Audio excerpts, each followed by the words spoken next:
नमस्कार, आपके साथ मैं हूं सुचेता कुकरेती। आप देख रहे हैं महाभारत। और महाभारत की शुरुआत करूं उससे पहले आपको बता दूं कि नरेंद्र मोदी का एक मेगा रोड शो चुनाव तारीखों के ऐलान के बाद ये पहला रोड शो जो कि गाजियाबाद में हो रहा है और प्रधानमंत्री इस रोड शो के जरिए सीधे जनता से मुखातिब हैं। क्या नरेंद्र मोदी के नाम पे ही इस बार जीत मिलने वाली है बीजेपी को? ये तस्वीर जरा देख लीजिए। और इसी के साथ महाभारत की शुरुआत कर रही हूं क्योंकि नरेंद्र मोदी जनता के बीच सीधे सीधे पहुंच रहे हैं और वहीं से क्या नरेंद्र मोदी का वोट मीटर और ग्राफ लगातार बढ़ता गया है। आज महाभारत में बात नरेंद्र मोदी की भी और इसी के साथ बात एक और गिरफ्तारी की। जी हां, अरविंद केजरीवाल के बाद क्या लालू यादव की गिरफ्तारी होने वाली है? सवाल इसलिए अहम है क्योंकि अरविंद केजरीवाल जेल में है, शराब घोटाले को लेकर वो जेल में है और उनकी पार्टी चुनावों में अपने नेता के बगैर नजर आ रही है। इस बीच क्या एक और पार्टी आरजेडी भी अपने नेता के बगैर चुनाव में उतरेगी? क्यों कह रही हूं? क्योंकि लालू यादव पर गिरफ्तारी की तलवार लटक रही है। आपको सबसे पहले बताती हूं कि मामला क्या है, क्यों हम कह रहे हैं कि अरविंद केजरीवाल के बाद लालू यादव भी गिरफ्तार हो सकते हैं। यह मामला क्या है आपको बताती हूं। चुनाव से पहले आरजेडी को एक बड़ा झटका लगा है। सोचिए, एक तरफ आम आदमी पार्टी और उसके बाद आरजेडी। कभी भी लालू यादव की गिरफ्तारी हो सकती है।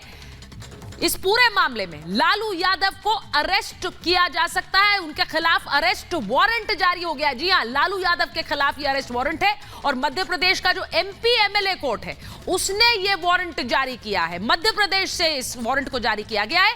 27 साल पुराना मामला है। आर्म्स डील केस में यह एक्शन हुआ है और इसी में यह वारंट जारी किया गया लालू यादव पर।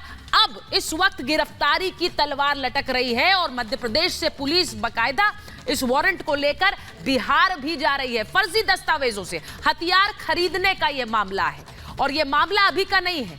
हथियार खरीदी बिक्री के फर्जीवाड़े में लालू यादव पर शामिल होने का आरोप लग रहा है। 1995 1997 में ग्वालियर में यह मामला दर्ज हुआ था। तब से यह मामला लंबित था। राजकुमार शर्मा ने बिहार में हथियार बेचे थे और उस मामले में लालू यादव का भी नाम शामिल था। 23 आरोपी थे, उनमें एक लालू यादव थे और अब यह अरेस्ट वारंट जारी हुआ है। इसमें क्या गिरफ्तारी हो सकती है, सवाल यह है।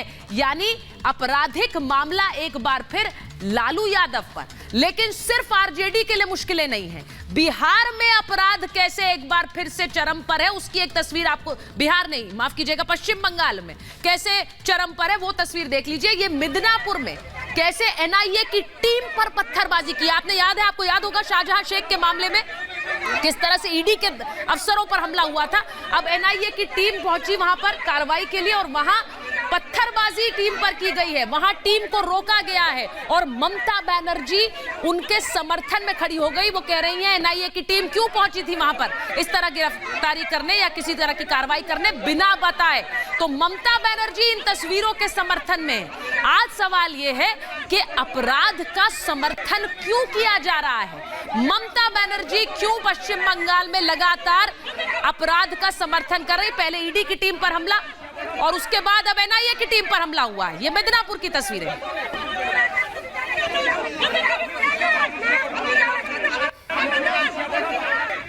और अपराध के समर्थन की एक और तस्वीर आज उत्तर प्रदेश से नजर आई। माफिया मुख्तार के घर जाएंगे अखिलेश यादव, ये खबर आ चुकी है। मुख्तार के परिवार से सपा अध्यक्ष अखिलेश यादव मिलने उनके घर जाने वाले हैं। कल गाजीपुर में मुख्तार के घर पहुंचेंगे अखिलेश यादव। लेकिन उससे पहले जो तस्वीरें आई, कई मामलों में सजा काट रहा था मुख्तार अंसारी। ये सजा याफ्ता मुख्तार अंसारी के घर जाएंगे अखिलेश यादव। मौत के बाद समाजवादी पार्टी के दफ्तर में माफिया मुख्तार के कैसे पोस्टर लगे हैं। सोचिए, अपराधीकरण का समर्थन क्यों हो रहा है?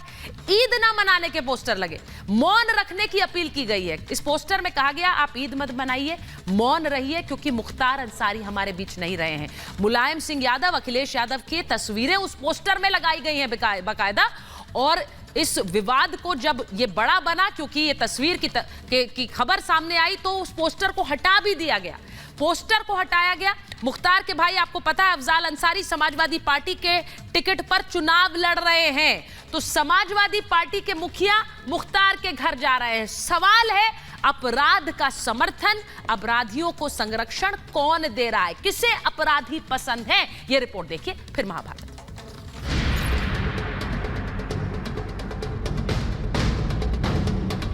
केजरीवाल के बाद क्या लालू यादव भी जेल जाएंगे? विपक्ष की एक पार्टी का मुखिया सलाखों में है और अब दूसरी पार्टी के सुप्रीमो पर भी गिरफ्तारी की तलवार लटक रही है। लालू यादव के खिलाफ हथियारों की खरीद बिक्री फर्जीवाड़े करने के आरोप में कोर्ट ने स्थायी अरेस्ट वारंट जारी कर दिया है और यह मामला मोदी का किया धरा नहीं है। माननीय विशेष न्यायिक magistrate MP MLA Gwalior Shri Mahendra Saini साहब के द्वारा आरोपी लालू प्रसाद यादव के विरुद्ध स्थायी गिरफ्तारी वारंट के आदेश जारी किए गए। पुलिस ने अनुसंधान करके कुल 23 आरोपी गण के विरुद्ध अभियोग पत्र पेश किया था, जिसमें आरोपी लालू प्रसाद यादव को फरार घोषित किया गया। 1997 के इस मामले में तार यूपी से लेकर एमपी और बिहार तक जुड़े हुए हैं। फर्जीवाड़े कर हथियार और कारतूस खरीदी केस में लालू यादव समेत 23 लोगों को आरोपी बनाया गया है। लालू इसमें फरार भी घोषित हो चुके थे। अब अरेस्ट वारंट जारी हुआ है, यानी किसी भी वक्त आरजेडी सुप्रीमो की गिरफ्तारी क्या हो सकती है? वो मैं देखूंगा। एक बार मैंने भी अखबार में देखा है, उसकी सच्चाई को मालूम करनी पड़ेगी, उसके बाद ही कोई कमेंट करें। बिहार के बाद बंगाल से आई इन तस्वीरों को देखिए। एनआईए की टीम पर जानलेवा हमला हुआ। ममता राज में कुछ दिनों पहले संदेश खाली में ईडी पर अटैक हुआ। अब मेदिनीपुर में भूपति नगर ब्लास्ट की जांच करने गए एनआईए अफसरों को निशाना बनाया गया।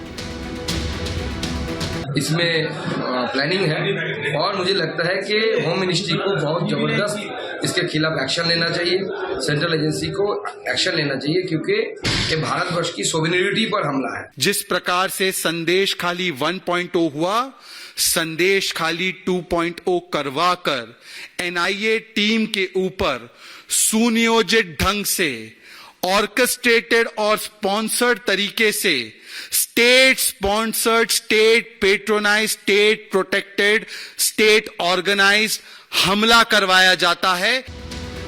बीजेपी हमलावर है, लेकिन ममता हमलावरों के बचाव में उतर आई।